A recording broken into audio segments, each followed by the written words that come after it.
สวัสดีทุกคนวันนี้มีดาราใหญ่เพิ่นสิมาถามมื้อนี้บังโนมาแล้วมาฮอดแล้วบ่นี่ฝนตกฝนโหกันแห้งเร็วๆๆมามาได้อีกบัดนี้นี่เบิดผู้หนึงมาวันนี้ตาย5รถคนนี่ก็ต้องสร้างแบบใจบ่นี่เจ้าพญาเอ้ยมาเด้อเป็นระเบียบเรียบร้อยเด้อผลนี่เด้อนี่ตกเลยจุดๆเช้าๆนี่โอ้มันต้นผูค่านี่มันตายเบิดมาได้อีกก่อนมาเว้ยมาทางใดเดี๋ยวนี้โอ้จับเจ้าเด้อมาไปไหนมาเดี๋ยวไหนมาพี่โอ้มาตะลังบ่ได้สิไปหน้าโอ้ยังนักไปเต็กบ่มาพี่ค่อยก็มาเรียกมาเลาะเบิ่งของดีมีดาราดังเพิ่นว่าเพิ่นสิมาลงทางวันใดเด้อนี่จักทางก็เป็นลุมเป็นบ่อเด้อบ่จักเลยเฮ็ดเลยนี่มาได้สิแล้วอยากให้เด้อบ่าดนี้เด้อแต่มาที่ไหนเนี่ยบ้านใดมาเนี่ยมาบ้านใดเนี่ยโอ้มาแต่มาบ้านราคาตักแดดพุ่นแล้วเอาเจอแม่ FC เพิ่นอยากฮู้ได้มันฮ้อนเนาะอย่ามาใกล้ๆอย่ามาใกล้เห็นหน้าเห็นนวดเนี่ยโอ้จักมืดนั่นอ้าวแม่นผู้ใดเอกมาเว้าหยังอีกอยู่นี่บัดนี้อยากเห็นหน้าเห็นนวดเพิ่นนี่เห็นแต่หน้าก็พอแล้วบ่ต้องเอานวดก่อนก็ฮ้อนวิอยู่นี่ฮ้อนแห้งบ่ย่างมากเลยบ่ได้ฮ้อนแห้งดอกฮ้อนค่อยๆนี่แหละ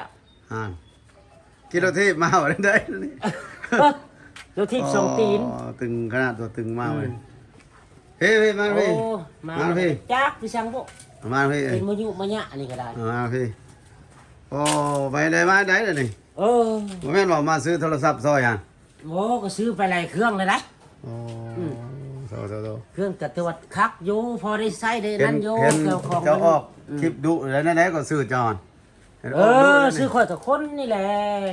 โฟนบาทเลยเขาว่าควายมันกินหญ้ามาทางไหนบ้านใดนี่วัดดีมั้งนี่บ้านใดนี่พูดไกลไกลเรื่องบ้านเรื่องเมืองนึงมาจากบอกนั่นอยู่ในเพิ่นสิไปนำมาเว้าอีกเรื่องใหม่อีกโอ้ลึกดีบ้านนี่บอกบ่ได้เลยนี่คนดังเนาะบอกอยากบอกอีกใครจะบอกก็อยู่ใต้คอมเมนต์นั่นอยู่ในใต้คอมเมนต์อีกแล้วสิมาเม้นต์มีบ่ได้นี่เบิ่งมีหยังก็ถามเบิ่งอยู่หั่นแหละตึงยินข้าวเจ้าอยากขายสบู่กันพอค้าล่ออีกว่ะได้ขายแล้วบ่เดี๋ยวนี้นะก็ขายอยู่ได้ประมาณ20-30กีบมันก็บ่หลายมันแม่นขอตัวซื้อติตัวซื้อของเขาติได้บ่รางวัลมาหยังตัวทั้งหลอกนั่นแหละน่ะบ่เนี่ยนั่นบ่รางวัลก็บ่มีหยังได้แต่สบู่รางวัลก็ได้บ่มีบ่เจอนะบ่มีหยังอันแรกบ่มีเขาว่าบ่มีนะสบู่พอค้าล่อนะ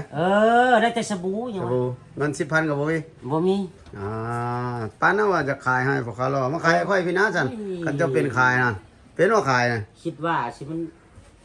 ได้ดีมีโชคนั่นแหละอะไรก็ได้เจ้าขายนี่ค่อยนู้ซะมันคักก็ฮอดพวกเขารอนี่โอ้โธ่ของออกใหม่ล่าสุดพี่น้องเอาเนาะกระดัดจะมีทำไมสีทองปองประกันครับประกันอีก1เดือนสงสัยสิแหมพี่น้องเอ้ยถ้าผู้ใดได้นี่บ่ได้เว้าได้นะซื้อให้ลูกให้เมียให้พ่อเฒ่าแม่เฒ่าทางลำมหาศอกหยอกลำมหาไซเจ้าคือบ่ถามราคามันเด้อนี่จะเรื่องถามก็ถามนำราคาเนี่ยเจ้าของเพิ่นก็แล้วคอมเมนต์เอามาตัวนี้แหละเป็นดอกจะแม่นขายฮะเจ้าขายได้แหละค่อยร้านเก่าๆเจ้าเห็นในคลิปนี่นะลูกค้าจะมาร้านเก่าๆ1,990,900 กีบเนาะเป็นว้าวแล้วเจ้าเนาะนี่แหละค่ะว่าเก้าเป็นว้าวเก้าอุดเก้าเยื่นยังสิได้ก้อนคำแนะนำซื้อเจ้าของเนาะนี่มาทางใดนี่ข้าพเจ้าก็คืออีตาปุ้ยเสียนคนมักเลาะเนาะคือว่ามีอย่างเขาเจ้าว่าอันผู้เฒ่าผู้แก่แก่แดดแก่ลมแก่ห่มผ้าเด็กน้อยปุ้ยเสียนเนาะซื้อเนาะปุ้ยเสียนวิทยาศักดิ์จัดโสดบ่เลยจังได๋นี่คนมักเลาะโสดบ่ได้แน่ๆโสดอยู่แต่บ่โสดเมียติดบ่ว่าดีๆโสดแต่บ่โสดโสดแต่บ่โสดเมียไปไสซั่นเมียมีบ่ได้นี่โสดตอนมันเฮาย่างหนีไปหาแล้วกลับไปบ้านอีกเมืองไกลแม่นเขาเว้าเจ้าเอาเมียอยู่หน้าแดนบ่แม่นบ่เอาเมียอยู่บ้านเดียวกันนั่นแล้วเด็กตัวอีได้เพิ่นนี่ได้บ่ได้ตัว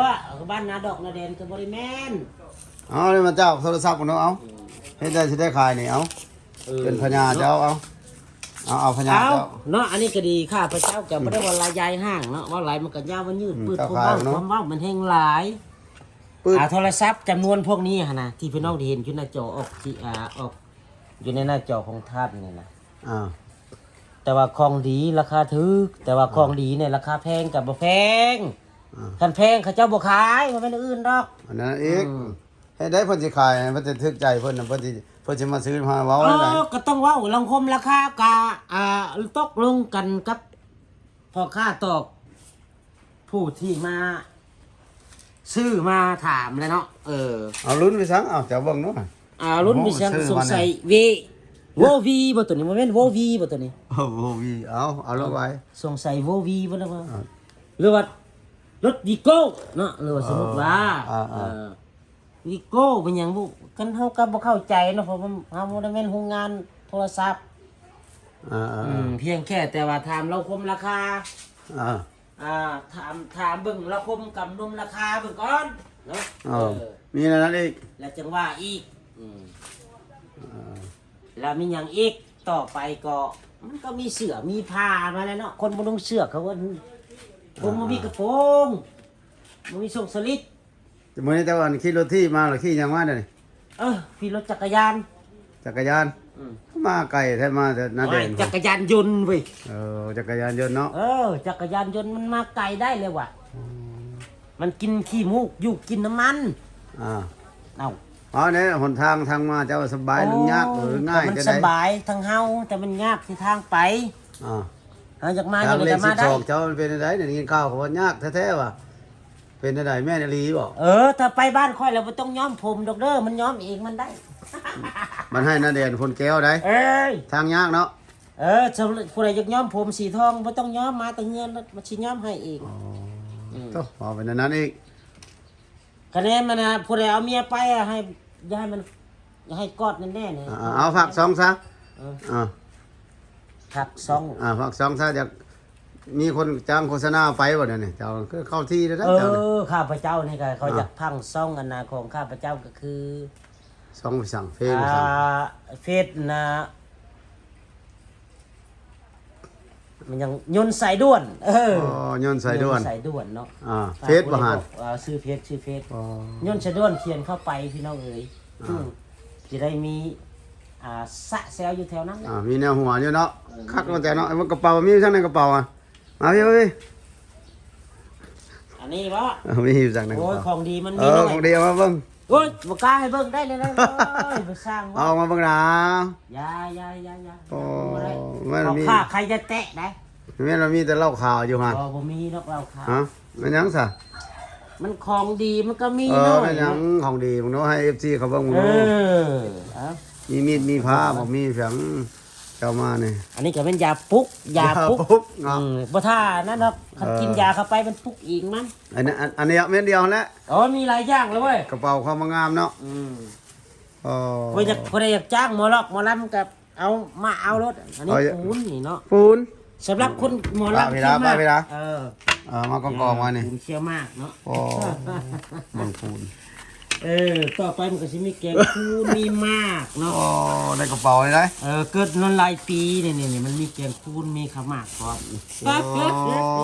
เดี๋ยวกระเป๋ายังหมอลำเก้ามันก็มีแบบนี้ได้มันจะเป็นอันนี้ปูนห่อใหญ่ในปูนห่อน้อยมันมีช่องปูนแสดงว่ากระเป๋าแล้วไม่มีอย่างเลยมันมีมันพญาอยู่หั่นแหละเนาะอันนี้เขาว่าธงพญาอันนี้เขาเอื้นว่าห่อพญานี่กับพญาแต่บ่มีตัวนี้ลำบ่ได้เคี้ยวมากเนาะเจ้าเคี้ยวมากบ่ได้เคี้ยวมากหรอกย่ำแล้วกลืนกินเขาเอื้นกินมากบอกกินผู้อันนี้กับภาษาไทย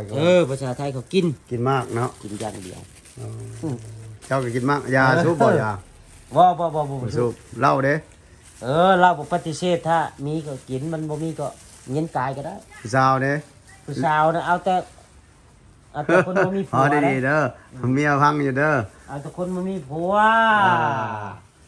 เอาก็ย้อนว่าเอาแบบยาแล้วบ่อยู่กับ2อันนาแดนน่ะนุ่มนาแดนน่ะยังบ่ยาดอกแต่มันเป็นช่องๆเลยนุ่มนาแดนก็สนับสนุนเจ้าจะบอกสนับสนุนจะเก็บเงินเขาให้ได้อยู่เท่าใด10,000 10,000 5แสนนี่แหละมันขอบใจซะนี่ ขอบใจด้วยนะ เอ้า อ่า อันนี้ก็ให้ภาคให้พี่น้องทั้งหลายที่ครับ อ่า จื้ออยู่บ่ถ้า อ่า จื้อแล้วก็กดไลค์กดแชร์ไปบอกจุด อ่า ให้กดไลค์กดแชร์ให้เป็ด บ มั อน กเขา เสี มาซื้อย ๆ โทรศัพท์อยู่ใส่ในบ่อนใดนี่จน อ้าว บ่อนจะมานี่ อยู่แถวๆนี้แล้วอยู่ทางตลาด เมือง เก้า เมืองหยัง ยมราชแขวงขมูนนี่แหละเนาะ อ่าตลาดหยังซื้อมัน ตลาดพุทธว บ่ งศ์ ฮู้ซ้ อ่าตลาดพุทธวงศ์ประมาณนี้แหละ พุทธวงศ์พุทธวงศ์ พุทธวงศ์เนาะตลาดพุทธวงศ์ พุทธวงศ์หาลุงขวัญเด้อเดี๋ยวเพิ่นมาอุดหนุนนี่ จ้า อุดหนุนหยังอีหลีนี่ ฮะ มาอุดหนุนหยัง มาอุดหนุนกินเล็กๆน้อยๆนี่แหละพอหอมปากหอมคอก็เลยปะ